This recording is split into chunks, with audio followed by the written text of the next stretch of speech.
The Central Bank of Nigeria, CBN, yesterday announced that it had released an additional $500 million to address verified outstanding FX liabilities to various sectors of the economy.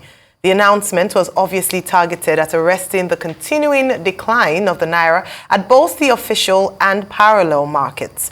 But it did not mitigate the naira's woes as it sustained its depreciation against the United States dollar on the parallel market segment of the foreign exchange market as it raced towards 1,500 naira to a dollar to close at 1,460 naira to a dollar. That was as President Bola Tinubu approved with immediate effect the movement of revenue from crude oil receipts from Nigerian National Petroleum Company Limited to CBN. The naira slide on the parallel market saw the country's currency lose 40 naira in one day, depreciating from the 1,420 naira to a dollar. It was through the weekend to 1,460 naira to a dollar yesterday. Right, Rufai, good to see you this morning, and I'm glad you're feeling better. Yes. And yesterday we talked about the naira, strengthening the naira. We had conversations about this. It would be great to, just have a look at that. But today we see a further decline. And so how do we save the naira? But your take on the $500 million pumped in by the CBN? So it's a good injection. Anything at this point to slide the naira. But you see, the Chinese have a saying. They say the best time to plant a tree is 20 years ago. The second best time is now. These were the things we thought President Tinubu would have done before he floated the naira.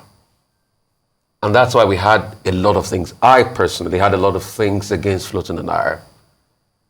Because you had not cleared the backlog. You had pressures that were raging already. Coupled with a backlog, then you floated the currency and you wanted market forces to take effect. Floating the currency without fighting the attendant problems the naira had before is just replica of taking me, an amateur fighter, because I don't know how to fight boxing, and tying my hands behind my back and telling me to fight Anthony Joshua. It's not possible. If I had my two hands working, he'll kill me, let alone now tie my hands behind my back and telling me to fight Anthony Joshua. That's exactly what we did to the naira all this while. We had not cleared the backlog. We didn't have enough capital to be able to defend it in the first place. Then we let it out in the cold. And that's why the naira suffered so much, lost 98% of its value in the space of a year. So the first step is to start clearing the backlog. President Tinubu should have waited for those monies they were looking for to come in before something was done. On the flip side, the argument he made was that there was no money on ground to keep defending. So now this injection are coming in. We also have the injection for the Afro-Exim Bank. I hear probably they have put $2 billion in. I think they are taking $2 billion prior to this time. So with this $500 million, let's see how it's going to go. Is it going to cover some grounds with the airline? The last injection they had with the airlines, they said it was not enough. But at the same time, you have also set up a psychological chain reaction with the currency as we speak. Today, it's hit about 1,460. It's just 40 naira off the mark from that psychological threshold of 1,500. Once it touches 1,500, it starts to touch 2,000. And at the same time, you're fighting many fronts. You're fighting massive inflation you've not been able to curb on the local scene. Inflation also feeds directly into your currency. You're fighting massive economic instability. You're fighting massive insecurity in the country. So it's a potpourri of issues. What are the solutions? Right step in the right direction. Secondly, we need to be able to bolster local production.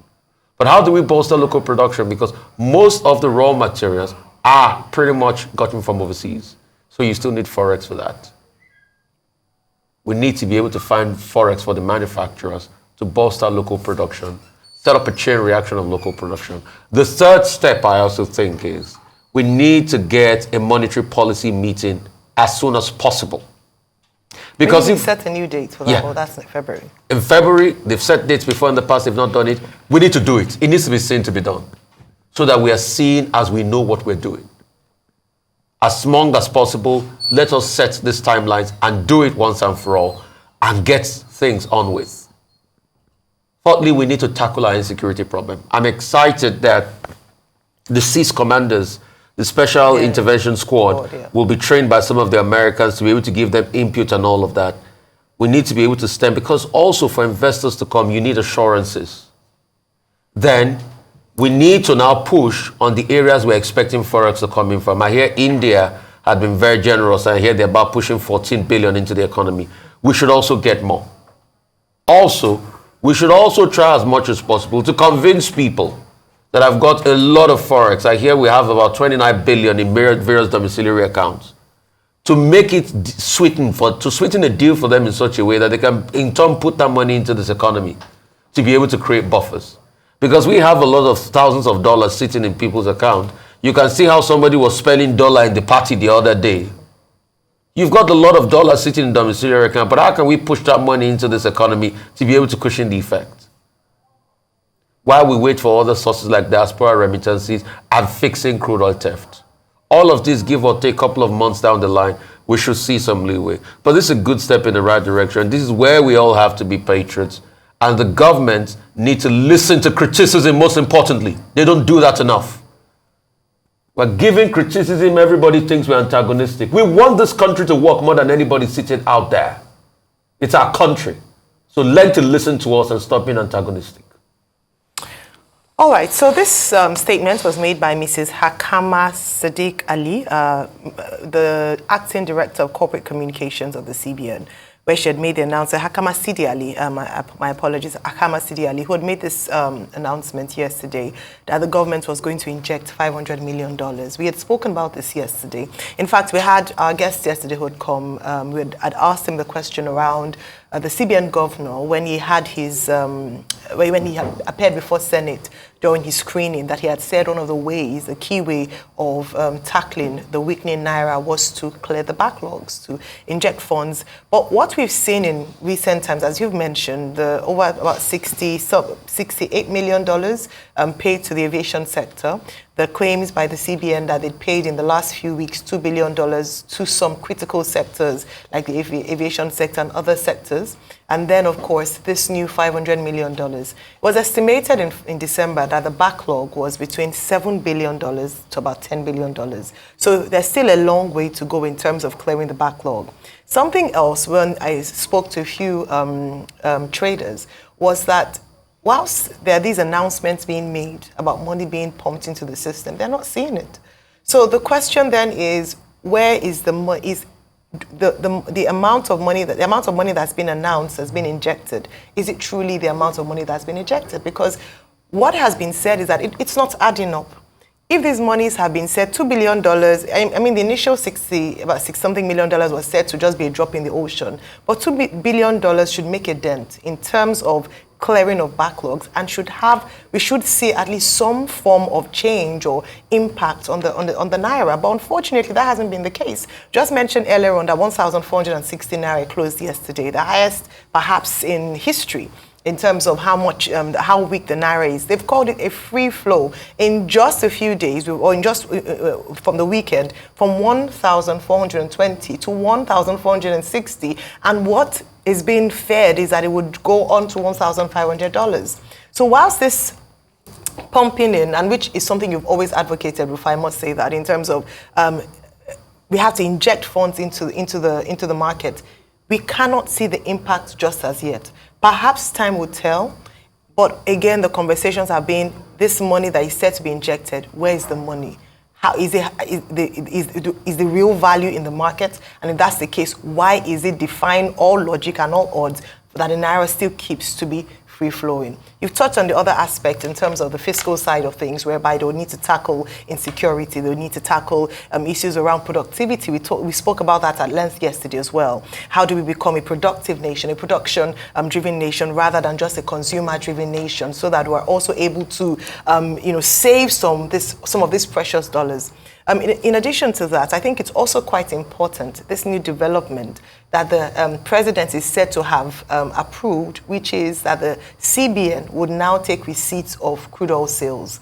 Prior to now, the NNPCL had been the sole collector of the receipts, and they just remit to the federal government and render their accounts to the federal government. However, with this new development, what the acting director of corporate communications has said is that in the promotion of transparency, that's something we've always talked about in terms of how transparent the process is, the amount of money rendered to the federal government by NNPCL. So now they'll have to produce receipts for all the sales of the crude oil to the CBN, who will then vet it to see it as the true amount of money. And that's really excellent news, because that's part of what is supposed to also help to drive up our FX. So, I mean, we still talk about our over-dependence on crude oil, but at least at this time, all hands on deck, and the fact that crude oil has appreciated on the global market is a good time for Nigeria in terms of driving revenue and increasing our forex in that area. So excellent news. I must point out, though, that the NNPCL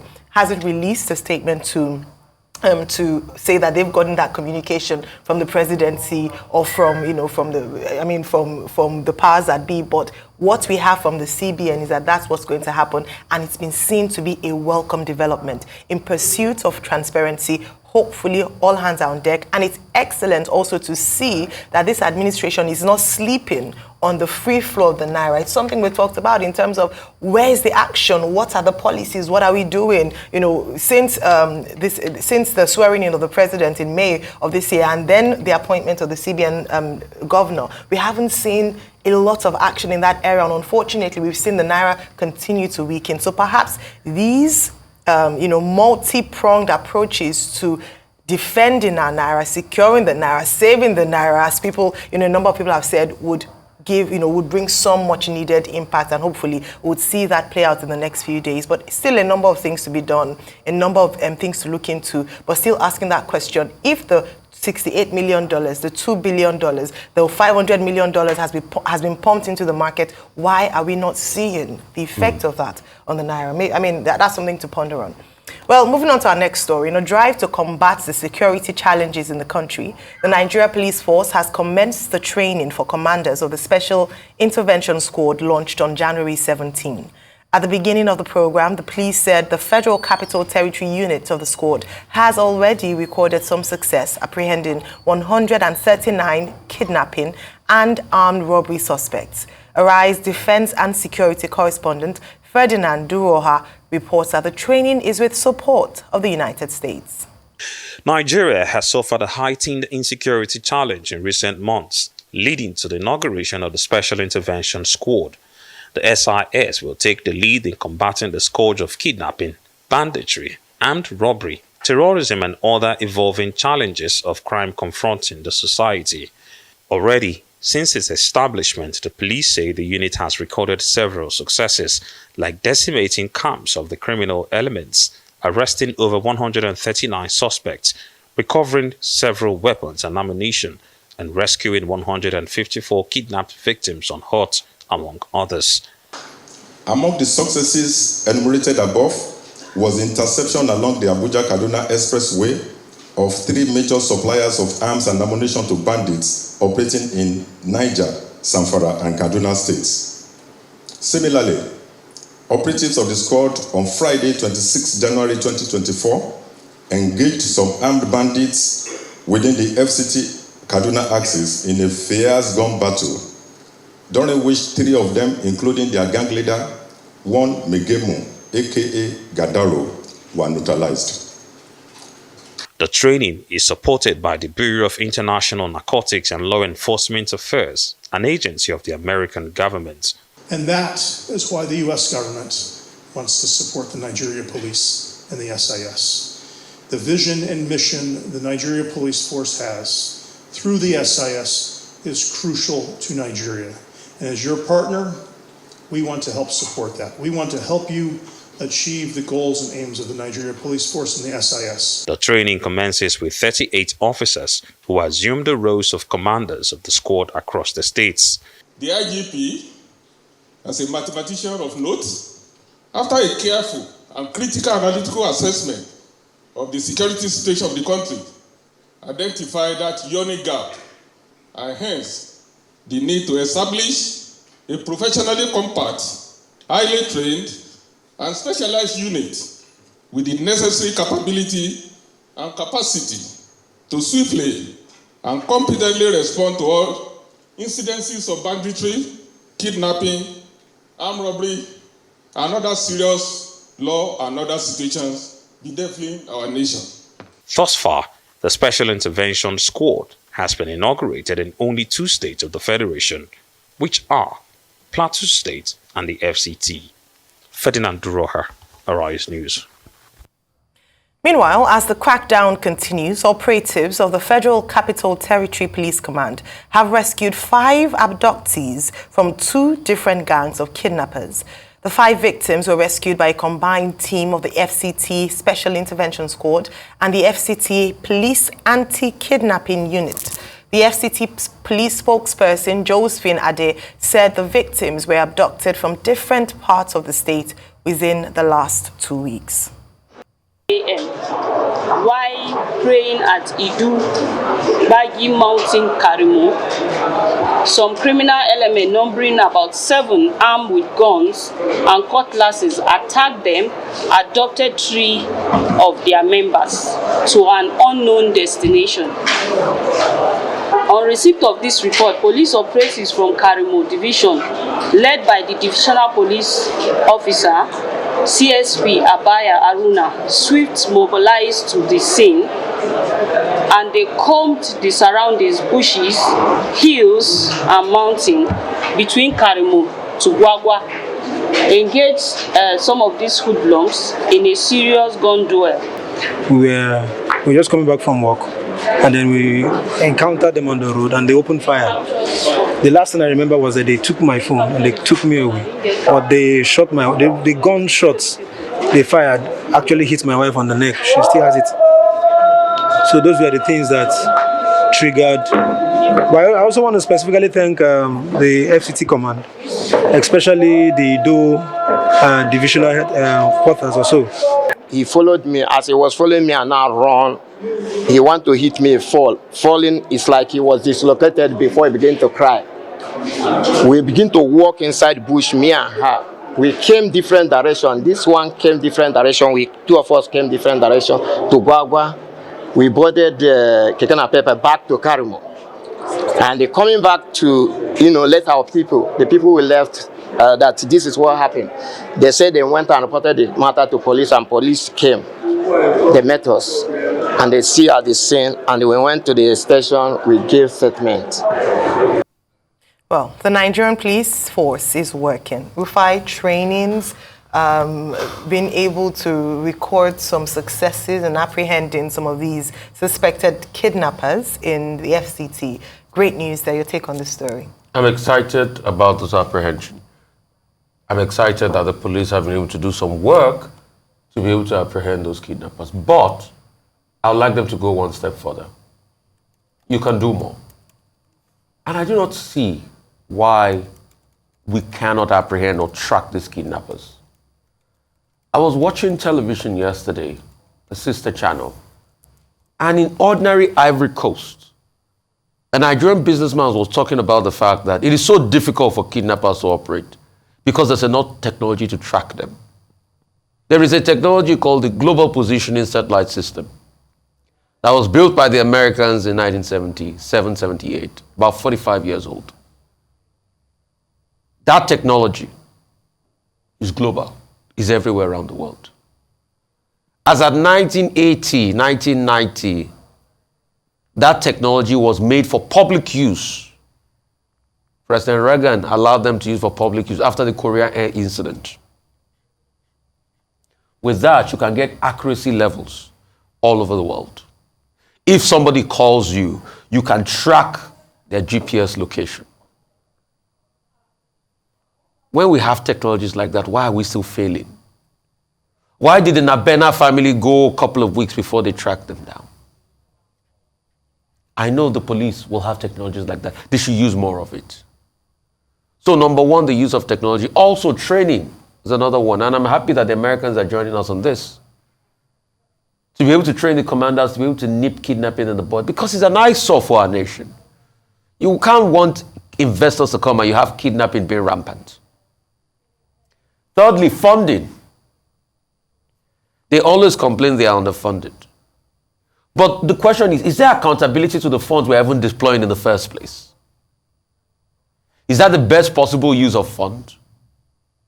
Also, welfare of staff. Do we have adequate insurance packages for them? These are the things we should look at. Then also, there's the general economic malaise. There is no how you have an economy with this high inflation rate, you are not going to have increase in crime and upsurge in kidnapping. Also, you must also look at complicity. The CAN chairman was talking the other day about complicity in the things that happen. Where are the bad eggs? In every 12, there's a Judas. Where are the bad eggs in the force? Who are those that avail these kidnappers' information? Can we dig them out? Can the police force purge itself? Then most importantly, the will to serve. How ready are we to serve and stem the tide of all of this? We are talking about a collective, appreciable level of cessation. Not quick wins here and there. Quick wins are good. But there's a general air that kidnappers can go away. Or there's no proper response time to activities of criminals and bandits in the country. And when you have that general air, there's a general malaise. So how can we effectively bring all of that down in the country? That's what we have. It is wrong. There is nowhere that non-state actors have the monopoly of violence more than the state actors. Then if they do, anarchy is coming. Also, we must also have real conversations about state police. That was what the APC sold to us many years ago. Full federalism. Because we must get more boots on the ground, we must get more police officers on the ground. And a method of funding that if the state says they cannot fund is what Lagos State is doing with the police trust fund. They can use their security vote and the police trust fund to start the funding level. And they can't fund it. States have funded things like Amotekun to be a complementary force. And we can see the yeoman job Amotekun is doing in those states. Most importantly, for you to stem the tide of insecurity, you must have the buy-in of the people. Why are people so scared to give intelligence reports? How will the people truly trust the authorities to be able to give them intelligence report? We've had cases, Ayo, in this country, that you are talking to a police officer about your next plan of action, and the criminal that is trying to extort a ransom for you on the phone is telling you what you told the police officer. And that's why when things happen like that, people want to keep everybody. But we must still go through the authorities. So when we have cases like this that we spend the time, and there's a reduction in the payment of ransom, and put stronger laws in place that those that are found kidnapping must face the full wrath of the law, then we can stop this. It's an economic malaise, but it can be stopped. Yes, it can be stopped. I'll go back to, I think it was the saying that you had started off the show with earlier, which is that the best time to have done this would have been yesterday. The next best time to do this is now. And so I will applaud the efforts of the IG of Police, Mr. Kaide Betokun, for his response and reaction to the spate of kidnapping in the FCT and the cries of many Nigerians. I will still come back to that because that also speaks to the issue of our reactionary move as opposed to us being proactive. However, reactionary we will take for now since that's where we are.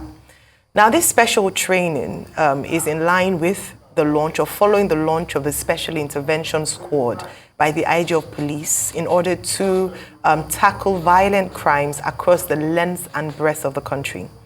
However, it must be noted that the SIS are currently operating in FCT and Plateau in the immediate for obvious reasons. However, the plan is to spread across 36 states of the Federation. They're meant to be an elite, a special elite squad that will be trained specially to tackle these crimes, banditry, kidnapping, armed robbery, and the likes.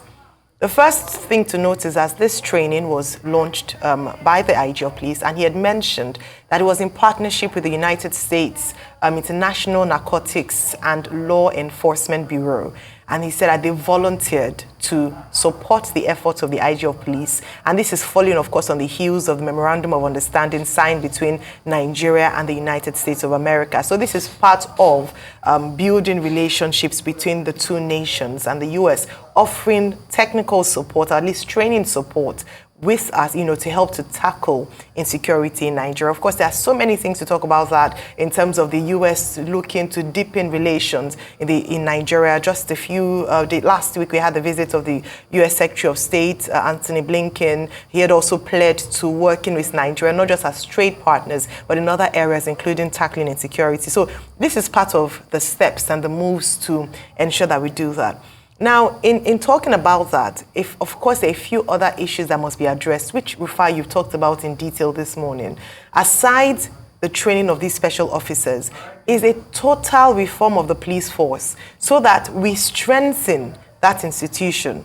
We often talk about the fact that when we hear cases like that, we look up to the military, forgetting that the protection of the internal borders of the country is the responsibility of the police.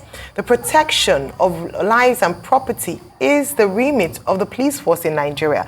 And it almost seemed as if they had become relegated to the background, and the military, the nation had become very militarized, such that for protecting, for internal security, we're looking to the military. So it's great to see that the police force has taking action and responding to these. And in his speech yesterday, the IG of Police went further to detail some of the successes that the police force had recorded since the launch of the SIS. One of such, of course, is apprehension of 139 kidnappers. He also mentioned the fact that they were able to intercept what could have happened between Lagos, Abuja and Kaduna. He had talked about the fact that they had also neutralized a few people. They'd recovered some sophisticated weapons like the GPR charges, 2 AK-47 rifles. They had done a number of things since inception in such a short while. This shows that when the government is serious about security, they can tackle insecurity. And this is what is demonstrated. The only thing is that, unfortunately, what often happens is sort of a knee-jerk reaction whereby something happens and then there's a response.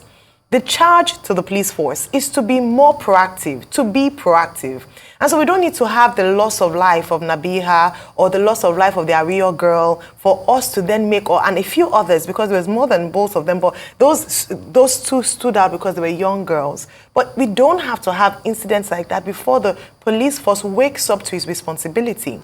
The reports upon reports that have been made, the promises upon promises that have been made, let them look into it. And let's not also forget what the former Minister of Communication had mentioned, Professor Issa Pantami, in saying that the reason why the NIN registration and I'm using it to tackle issues around terrorism and insecurity issues is because the force or the security agencies have failed to use it. So can we go back to that? You put Nigerians through so much hassle to register, which was very good. It was important to have done that at the time. We had talked about the fact that it was important to do this because it was part of the ways of tracking every single person to their phone numbers. Because when you look at the operations of the kidnappers, many of them are not sophisticated. They use normal telephone lines to make phone calls to their victims. And so if we had the NIN linked to your SIM card, then we should be able to track and know who it is that registered that phone number. It should be a bit easier than to track who and I'm sure maybe that's why we've been able to get up to 139.